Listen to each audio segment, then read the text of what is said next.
Bonjour, c'est la semaine 9 de 2022. Donc un petit rappel, n'oubliez pas le Disquaire Day, le samedi 23 avril, des éditions exclusives réservées aux disquaires indépendants. Donc vous pouvez aller sur le site disquareday.fr et regarder les sorties vinyles. Ensuite vous pouvez me contacter, je vous les réserve.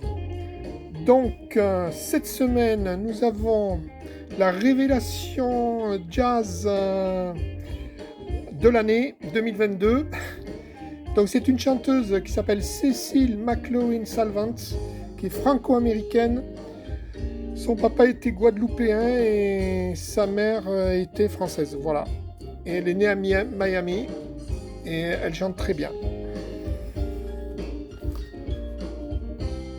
Ensuite, on a Teddy Pendergrass, un super chanteur de soul.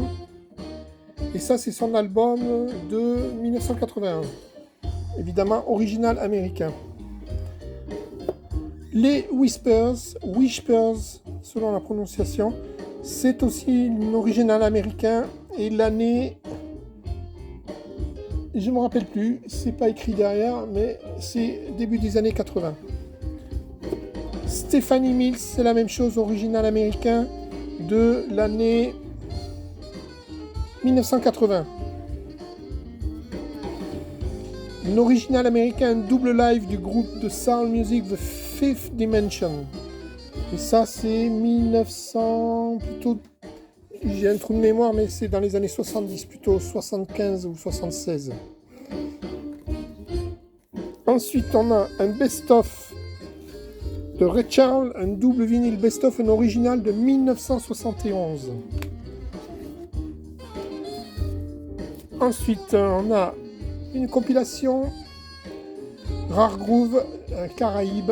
Donc, en fait, c'est la Guadeloupe, la Martinique, Haïti, Saint-Vincent, etc.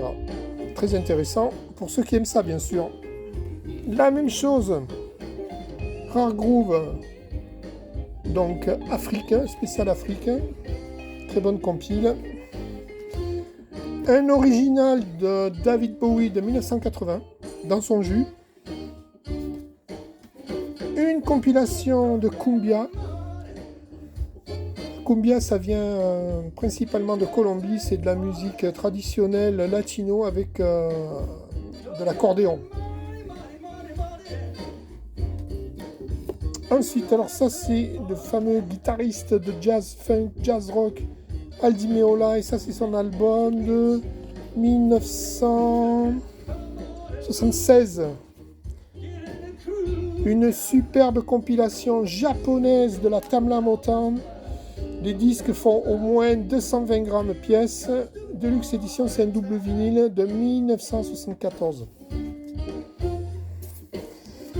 Freddie Jackson, un chanteur de soul, son album de 1988. Petit effondrement de vinyle à gauche. Ensuite, on a l'album de Herbie Hancock, un original de 1980, Monster. Une nouveauté, le nouveau Sabaton, qui est sorti. En fait, il sort demain exactement. Mais je l'ai reçu là, voilà. Ensuite, qu'est-ce qu'on a? The Dream Theater, les archives. Là, c'est du live. Los Angeles 2004. Là, ils sortent un disque par mois d'archives, Dream Theater en ce moment. Encore un disque d'archives, Live in Japan 2017. Toujours Dream Theater, leur dernier album de 2021.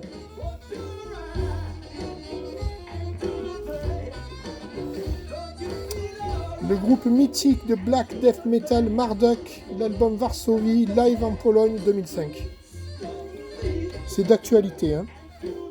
On voit la destruction de Varsovie par le Troisième Reich en photo là.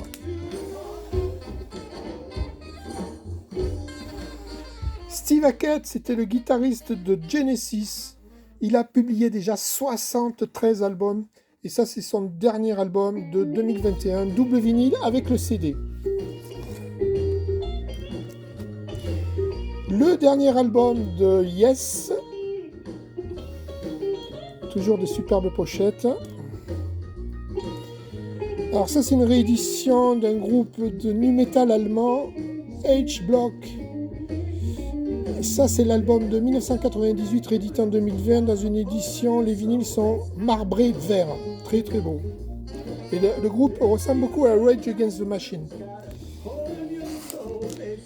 Un album de Marianne Faithfull de 1999 réédité cette semaine, c'est une nouveauté. On réassort les Radiohead qui sont extrêmement difficiles à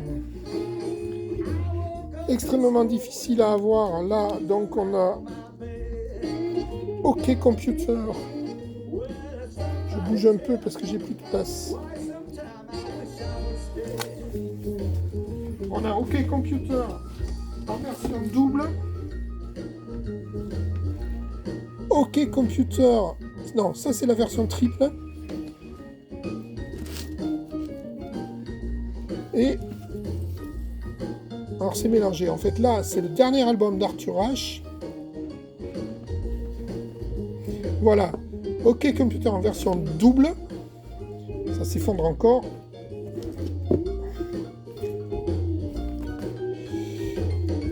L'album Live I Might Be Wrong.